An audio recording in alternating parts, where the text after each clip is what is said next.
Hey guys, what is up? Electric Fingers over here. Hope you're doing good. So today we'll be talking about the battery. Yeah, the battery on smartphones. Let me adjust the focus over here. Yeah, the focus is good. So we'll be talking about the battery on iOS and Android phones now. So people these days buy kind of these high-end smartphones and stuff, but they are not still satisfied with the battery of these phones. They try various methods and various tips and stuff to save the battery. Okay, so let me start off with the first most common misbelief that people have when it comes to saving battery.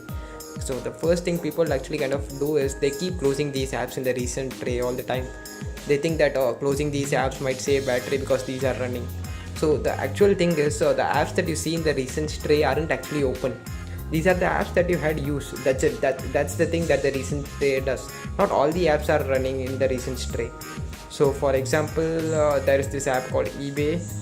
So yeah, as you just saw that the app kind of reloaded and it wasn't actually running.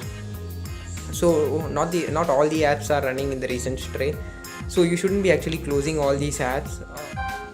Okay, so what actually happens when you close these apps is, let me close this Samsung internet app and reopen. Okay, so what happens when you close and reopen apps is the CPU has to kind of feed the app back in the memory and start it. That kind of uses more battery than it would use if the app were already in memory. So my suggestion is not to mess around with the recent app tray unless you really want free memory, but the Android kind of does that by itself anyways. So just don't mess around with the recent tray, that's it.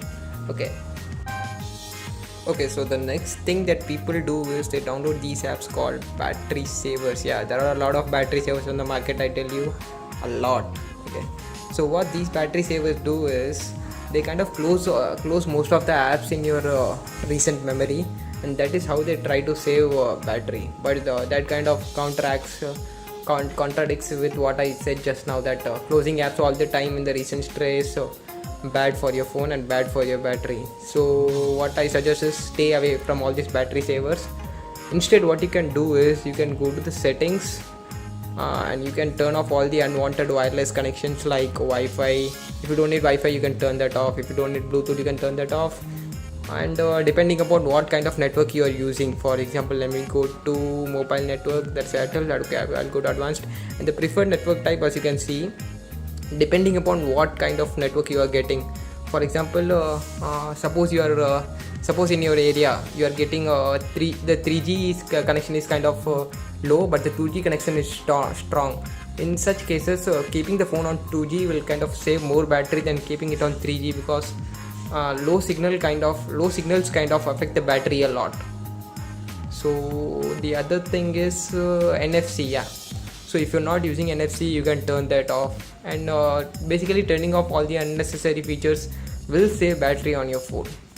Okay, so the third thing I wanted to say is the notifications. Yeah, whether it be iOS or whether it be Android, the notifications from apps use a lot of battery.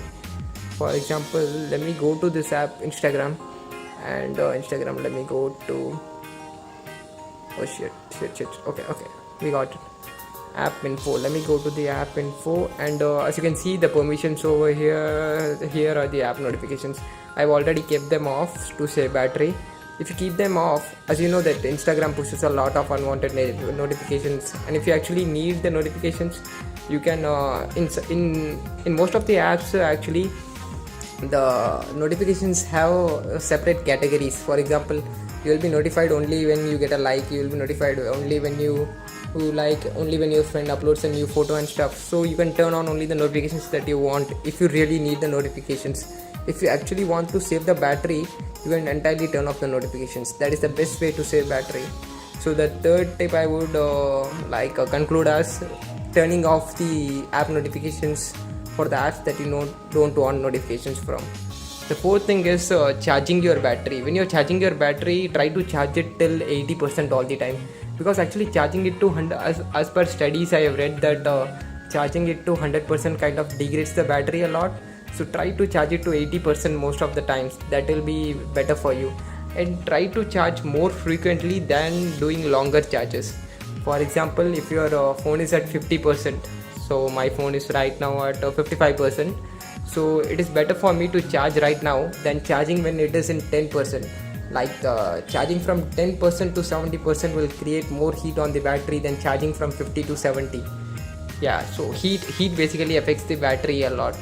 Try to keep the heat as minimum as possible on the phone, and that will keep your battery good.